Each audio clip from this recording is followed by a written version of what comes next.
கடந்த மாதம் ஏற்பட்ட டிட்வா புயலானது நமது அண்டை நாடான இலங்கை நாட்டில் பேரிழப்பை ஏற்படுத்தியது. இதனால் அந்த மக்கள் வீடுகள், உடைமைகள், அத்தியாவசிய பொருட்களை இழந்தனர். அதனைத் தொடர்ந்து தமிழக முதலமைச்சர் தமிழகத்திலிருந்து நிவாரணப் பொருட்கள் அனுப்பி வைக்கப்படும் என்று அறிவித்திருந்தார். தூத்துக்குடி வ.உ.சி. துறைமுகத்திலிருந்து இன்று 300 டன் நிவாரணப் பொருட்கள் இந்திய கடற்படை L-54 என்ற கப்பலில் அனுப்பி வைக்கப்பட்டன.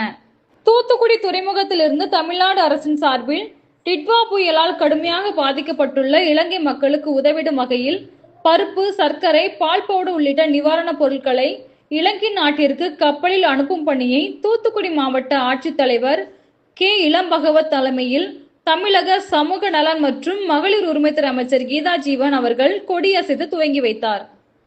சென்னை, தூத்துக்குடி சேர்த்து 945 மெட்ரிக் டன் 7,65,00,000 மதிப்பில் உள்ள பொருட்களும், தூத்துக்குடி துறைமுகத்திலிருந்து மட்டும் 300 மெட்ரிக் டன் சீனி, பருப்பு, பால் பவுடர் போன்ற பொருட்களை தூத்துக்குடி வ.உ.சி. துறைமுகத்திலிருந்து 3 நேவி கப்பல்களில் அனுப்பப்படுகிறது என்றார்.